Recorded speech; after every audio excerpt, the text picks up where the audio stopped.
Chapter 1. The void was never truly silent. Commander Rail sat hunched in the pilot's seat of his aging starship, Eclipse, listening to the symphony of distant stellar phenomena, the faint hum of neutron stars, the sporadic crackle of radiation storms. He'd grown accustomed to the static-filled whispers of deep space. It was comforting, in a way, predictable, unlike the chaos that had driven him to this solitary life. But today, the void betrayed him. Distress signal detected, chirped Sparrow, the ship's AI, her voice carrying an edge of urgency. Source: unidentified vessel. Coordinates locked. Rail rubbed his temples, the familiar ache of indecision creeping in. Distress signals in this sector rarely ended well. Pirates, ambushes, ghost ships, he'd seen it all. Still, something in Sparrow's tone piqued his curiosity. "Patch it through," he said, his voice gruff from disuse. A crackling plea filled the cockpit. "Please, if anyone can hear this, they're just children. Save them. Save." The transmission cut out abruptly, leaving only the static behind. Rail's hand hovered over the console. Every instinct screamed to ignore it.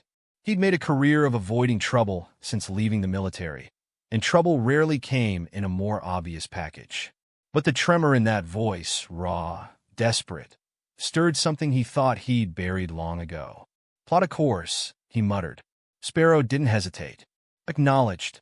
Estimated arrival, 23 minutes. Initiating tactical scans." As the Eclipse streaked through the darkness, Rail checked the weapon systems. He'd upgraded them piecemeal over the years, but the ship was still far from battle-ready. If this was a trap, he'd have to rely on more than just firepower to survive. When the vessel came into view, Rail's stomach tightened. The ship was a ruin, its once sleek hull now a mangled husk drifting amidst a debris field. Scorch marks marred the metal, and one side was completely caved in. Whatever had hit, it hadn't left survivors. Or so he thought. "Life signs detected," Sparrow reported. "Minimal. Carbon-based. Juvenile physiology." Juvenile? Rail leaned forward, studying the scans. Amid the chaos, a single intact chamber glowed faintly, its shielding flickering. He set his jaw. "Bring us in closer." Prep the boarding tether. The Eclipse shuddered as it locked onto the derelict vessel. Rail donned his suit, its exoskeletal frame hissing softly as it activated. The airlock hissed open, and he crossed the tether, his boots clanging against the ruined ship's metal floor. The air was acrid, heavy with the scent of burnt circuitry and scorched flesh. "This place is a tomb," Sparrow's voice crackled through his comms. "Not yet," Rail replied, pushing deeper into the wreckage. The chamber wasn't far. When he reached it, he hesitated. The shielding flickered again, revealing its contents. For small creatures, their bodies curled together like frightened animals. Their fur shimmered with bioluminescent hues, shifting in time with their rapid breaths. "Sparrow," Rail whispered. "What am I looking at?" "Unknown species. Physiological data suggests heightened neural activity. Possible empathic or telepathic capabilities." One of the cubs stirred, its eyes, large, liquid, and unervingly intelligent, fixing on Rail. He felt a jolt of emotion that wasn't his own. Fear, hope, desperation. They were communicating, even without words. "Damn it," he muttered. Against every instinct, he began overriding the chamber's lock. "Get the medbay ready." "Warning," Sparrow interjected. "Incoming vessel detected. Hostile configuration. ETA, 7 minutes. Rail swore under his breath. "Figures. Can you identify?" "Negative. Advancing at combat speed. Recommend immediate extraction." The chamber unlocked with a hiss, and the cub's soft whimpers filled the air. Rail reached in, his hand surprisingly gentle as he gathered the trembling creatures into a stasis cradle. "We're leaving," he said, more to himself than to them. The return to the Eclipse was harrowing. The Predator vessel loomed closer on the scanners, its sleek silhouette bristling with weaponry. As soon as the airlock sealed, Rail sprinted to the cockpit, strapping in as Sparrow engaged the thrusters. "Weapons ready," she said, "but I suggest running." They outclass us in firepower by approximately. I get it, Rail snapped. Divert all power to engines. Let's see if this old bucket still has some fight left. The Eclipse roared as it surged forward, the enemy vessel's weapons lighting up the void behind them. Explosions rocked the ship, alarms blaring as systems strained under the assault. Rail's hands flew across the controls, his mind working faster than it had in years. Incoming missile, Sparrow warned. Rail gritted his teeth, veering sharply into the path of a nearby asteroid. The missile followed, detonating against the rock and sending a shower of debris cascading into the Predator vessel's path. The brief reprieve allowed the Eclipse to slip into the shadow of a dense nebula. Status? Rail asked, his voice tight. Minor hull damage. No critical systems compromised, Sparrow replied. Hostile vessel temporarily disengaged. Rail exhaled, his shoulders slumping. For a moment, the cockpit was silent save for the hum of the engines. Then a soft sound broke through, a gentle, warbling chirp. He turned to see one of the cubs peering at him from the stasis cradle, its bioluminescent fur pulsing faintly. You're safe now, Rail murmured, though he wasn't sure if he believed it himself. The cub blinked, its wide eyes brimming with trust. For the first time in years, Rail felt something stir within him, a flicker of purpose he'd thought long extinguished. Let's see what you're worth saving for, he said, setting a course deeper into the unknown. Chapter 2. The Eclipse drifted through the dense nebula, its hull shrouded by swirling clouds of gas and particulate matter. Inside the cockpit, Rail's fingers danced over the controls, his sharp eyes scanning the readouts. He'd bought them a momentary reprieve, but the Predator vessel wasn't far behind. Sparrow, status report, he demanded. The hostile vessel remains in pursuit, but is unable to track us in the nebula, Sparrow replied. However, prolonged exposure to these conditions may degrade the ship's shielding. Recommend finding an exit trajectory within 15 minutes. Rail exhaled sharply. Of course, nothing's ever simple. A soft chirp drew his attention. He glanced over his shoulder to see one of the cubs, the smallest of the four, cautiously peeking out from the stasis cradle. Its fur glimmered faintly, the shifting colors a mesmerizing blend of sapphire and emerald. The cub's wide, luminous eyes met his, and Rail felt that strange, empathic pulse again. This time, it carried a tinge of curiosity and gratitude. Hey there, he said softly, his voice uncharacteristically gentle. You doing okay? The cub chirped again, the sound almost musical. It nudged one of its siblings, who stirred and emitted a soft hum of its own. Rail's chest tightened. Whatever these creatures were, they clearly trusted him. That was a responsibility he hadn't asked for, but couldn't ignore. Sparrow, he said, forcing his focus back to the task at hand. Are there any safe havens nearby? Closest option is an abandoned mining station on the outskirts of this sector, Sparrow replied.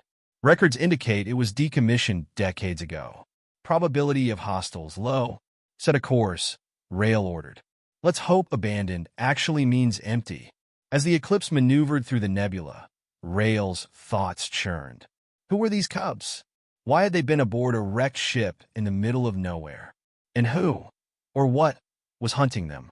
He didn't have answers, but the questions burned in his mind, fueling a determination he hadn't felt in years.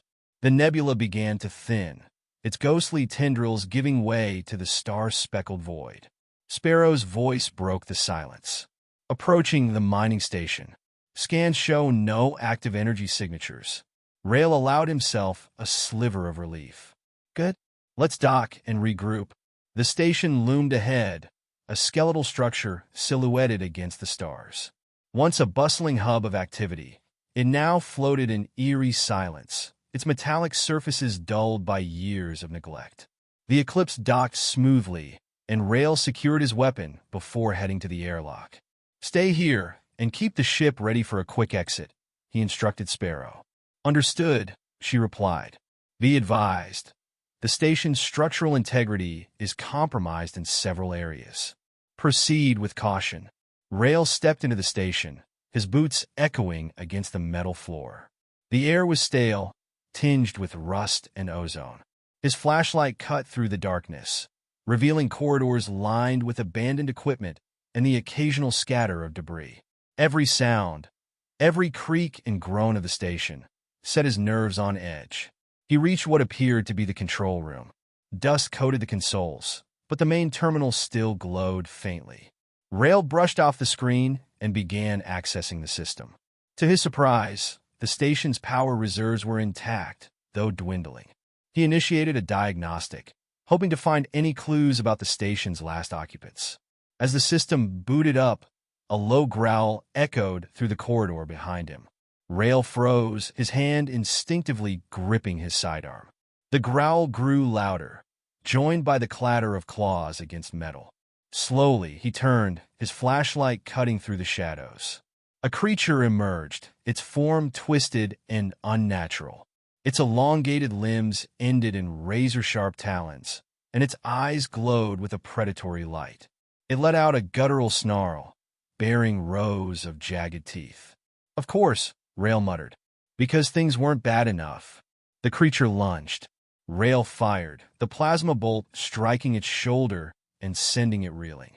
But it recovered quickly, its movements unervingly fluid. Rail dodged its next attack, rolling to the side and firing again. This time, the shot hit its torso, and the creature let out a pained screech before collapsing in a heap. Rail's breath came in ragged gasps. He'd seen many horrors in his time, but this was something else. He scanned the creature with his wrist device, but the results were inconclusive. Whatever it was, it didn't match any known species in the database. Rail, Sparrow's voice crackled through his comms, detecting multiple energy signatures approaching the station. Hostile configuration. His stomach dropped. How many? Approximately 4. Same profile as the vessel we encountered earlier. Rail swore under his breath. The cubs weren't just valuable, they were a target. And now, so was he. He sprinted back to the Eclipse, his mind racing. The cubs were clustered together in the stasis cradle, their glowing fur dimming with fear. Rail knelt beside them, his voice low but firm. "We're leaving. Stay quiet, stay safe." The docking clamps released with a shudder, and the Eclipse pulled away from the station just as the enemy ships came into view. They fanned out, blocking his escape routes. Rail's hands flew over the controls, his jaw set. "Sparrow, calculate an evasive trajectory," he ordered. "We're not dying today." The Eclipse surged forward, engines blazing as Rail steered them into a chaotic dance through the enemy blockade. Plasma fire lit up the void, each explosion rocking the ship. Adrenaline coursed through Rail's veins as he executed maneuvers that would have made his old flight instructors proud. "They're gaining," Sparrow warned. Rail's eyes narrowed. Not for long. He angled the ship toward the edge of the nebula, where the clouds thickened into an impenetrable wall. It was a gamble, but it was their only chance. As the Eclipse plunged, voice a low growl. "Let's see if they're brave enough to get into the swirling abyss." The enemy ships hesitated, their sensors faltering. Rail gripped the controls, his voice a low growl. "Let's see if they're brave enough to follow." Chapter 3. The Eclipse plunged deeper into the nebula, the ship's hull groaning under the strain of the turbulent environment. Rail tightened his grip on the controls, his focus razor-sharp. Behind him, the alien cubs huddled close, their glowing fur dim and quivering. Sparrow's voice broke the tense silence. "Proximity warning. Nebula density increasing. Navigational systems compromised by interference." Rail gritted his teeth. "Keep me updated on structural integrity." "We're not stopping now." The display flickered as the nebula's electromagnetic fields wreaked havoc on the ship's systems. Through the viewport, swirling colors formed an eerie tapestry of light and shadow. Rail's instincts screamed that they were being hunted, even though the enemy vessels had hesitated at the nebula's edge. "Rail," Sparrow's tone turned urgent. "I'm detecting faint energy readings ahead. Unknown origin. Could be a safe zone. Or a trap," Rail muttered. His thoughts raced. There was no turning back, not with the predators lurking behind them. "We're checking it out," he decided. "Mark the coordinates." The ship shuddered as it carved a path through the thickening nebula. Rail adjusted the thrusters, guiding the Eclipse toward the faint energy signature. The tension in the cockpit was palpable, the air charged with anticipation. Moments later, they broke through the densest part of the nebula and into a pocket of relative calm. Floating before them was an enormous structure, its silhouette bathed in the nebula's shifting hues. It resembled a giant spindle, its surface marked with alien glyphs that pulsed faintly with light. Rail's breath caught. This was no derelict mining station. This was something ancient. Analysis, Sparrow, he ordered. Structure composition is unknown. Energy readings indicate a stable power source within. No signs of immediate hostility. That's comforting, Rail muttered. His eyes flicked to the cubs, who were now watching the structure intently. Their glowing fur brightened slightly, a mix of curiosity and recognition. You've seen this before, haven't you? Rail asked them. The smallest cub let out a soft chirp, its gaze locked on the alien glyphs. Rail's gut told him this was no coincidence. Sparrow, prepare for docking. Let's see what we're dealing with. As the Eclipse approached the structure, a docking bay opened with a hiss of pressurized air. Rail guided the ship inside, landing smoothly on the illuminated platform. The bay's walls shimmered with energy, casting the area in an otherworldly glow. Stay alert, he warned, securing his weapon before stepping out. The cubs followed hesitantly, their small forms sticking close to his legs. The docking bay was eerily silent, the only sound the faint hum of the structure's power core. Rail's boots echoed as he moved toward a central console. The alien glyphs shifted and pulsed, as if responding to his presence. Sparrow's voice crackled in his earpiece. I'm detecting an advanced neural interface. It appears to be assessing you. Assessing me for what? Rail muttered, his unease growing. He reached out cautiously, his fingers brushing the console. The glyphs flared to life, and a surge of light enveloped him.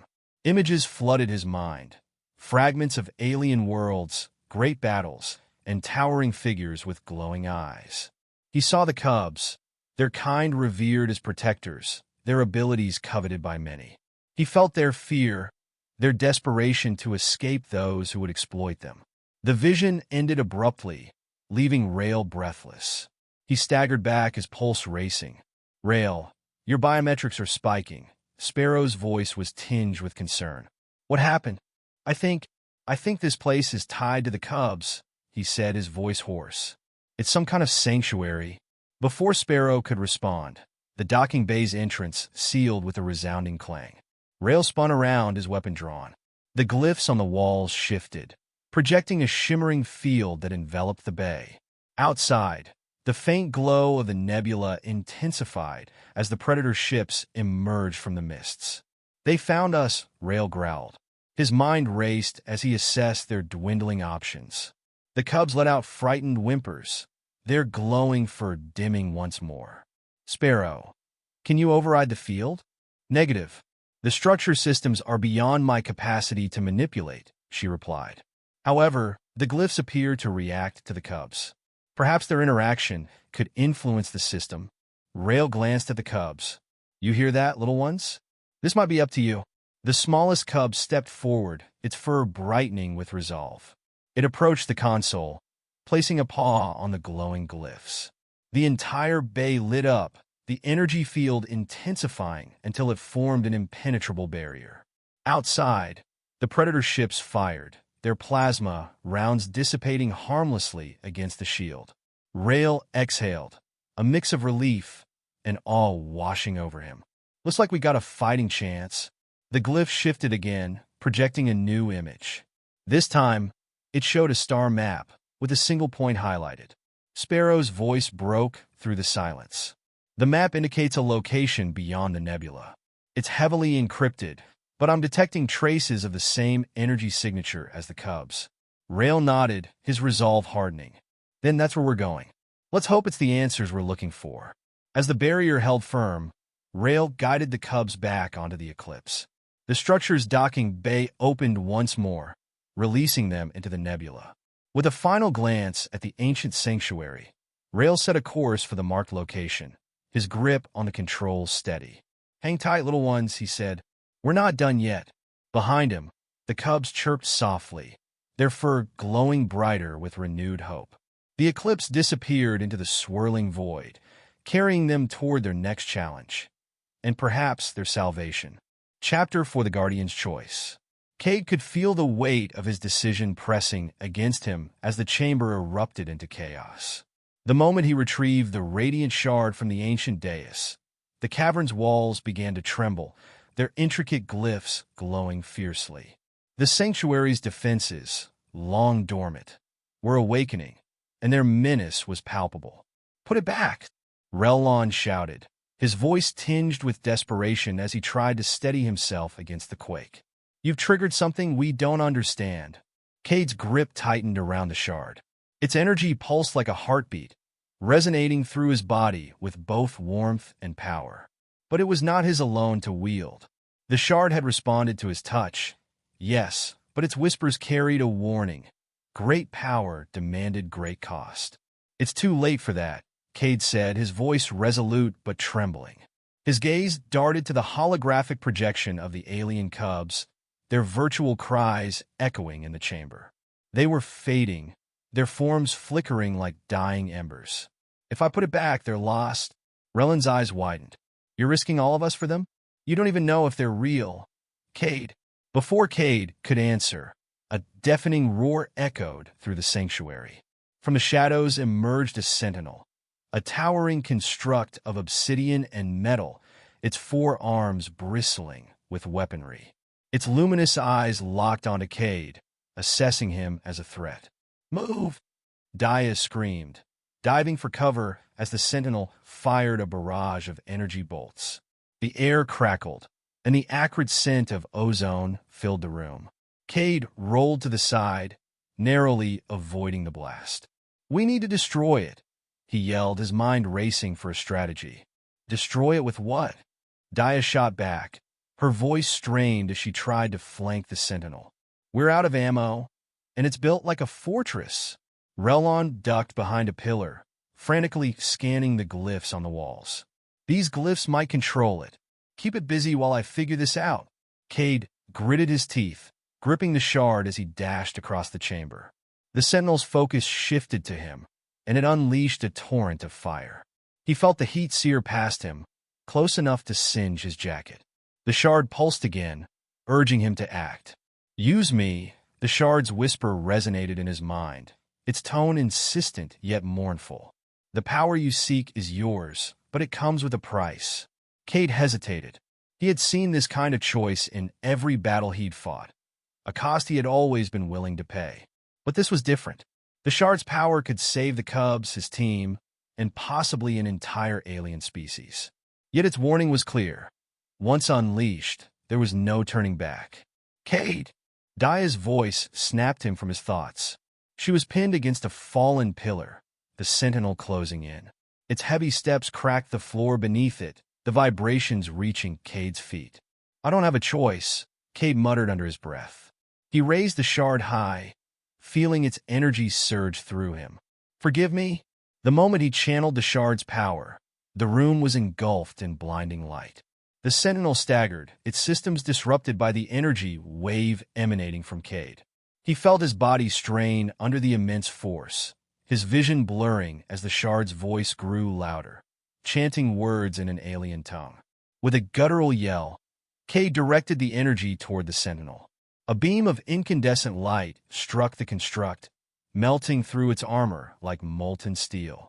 The sentinel let out a mechanical wail, collapsing into a heap of smoldering debris. Silence followed, broken only by the sound of Cade's labored breathing. "Cade," Relon said cautiously, emerging from behind the pillar. His expression was a mix of awe and fear. "What did you just do?" Cade dropped to his knees, the shard still glowing faintly in his hand. "I did what I had to." His voice was hoarse, the weight of his decision evident. Dia approached, her face pale but resolute. "And the cost?" she asked, kneeling beside him. Before Cade could answer, the glyphs on the walls dimmed, their light fading into darkness. The holographic cubs reappeared, their forms now solidifying into reality. They blinked, their eyes wide with confusion and fear. "They're real," Cade said, his voice tinged with relief. "They're alive." Relon knelt beside one of the cubs, his expression softening as he extended a hand. The cub nuzzled it hesitantly, its fur soft and warm. "You saved them," he murmured. But Cade's relief was short-lived. The shard's glow dimmed further, its energy dissipating into the air. He felt an ache spread through his chest, as if a part of him was being torn away. "The cost wasn't mine alone," the shard's voice whispered one final time before fading into silence. The sanctuary began to stabilize, its tremors subsiding. Daya helped Cade to his feet, her eyes searching his for answers. "What happens now?" she asked softly. Cade looked at the cubs, then at the shard's lifeless remains in his hand. "We take them home," he said, his voice steady despite the turmoil inside him. "And we make sure their story doesn't end here." As they prepared to leave the sanctuary, Cade couldn't shake the feeling that this was only the beginning. The shard had given him a glimpse of something greater, a power that connected all life, but one that came with responsibilities he was only beginning to understand. He clenched his fist, the weight of his choices heavy, but not unbearable. Whatever lay ahead, Cade knew one thing for certain. Humanity's fight was far from over, and he would stand as its protector, no matter the cost.